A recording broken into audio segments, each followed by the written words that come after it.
কবিতার সাগর তুমি বিখ্যাত ভারতে, করুণার সিন্ধু তুমি সেই জানে মনে। দিন যে দিনের বন্ধু উজ্জ্বল জগতে, হেমাদ্রির হেমকান্তি অম্লান কিরণ।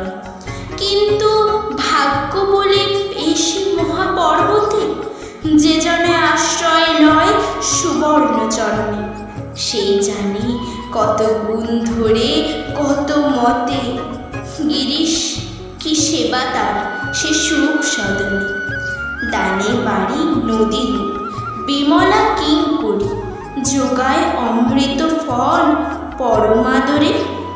দীর্ঘ শির তরুদল দাসরূপ ধরি, পরিমলে ফুলকুল দশদিশ ভরে। দিবস শীতল শাসী ছায়া বনেশ্বরী, নিশায় সুশান্ত নিদ্রা ক্লান্তি দূর করে।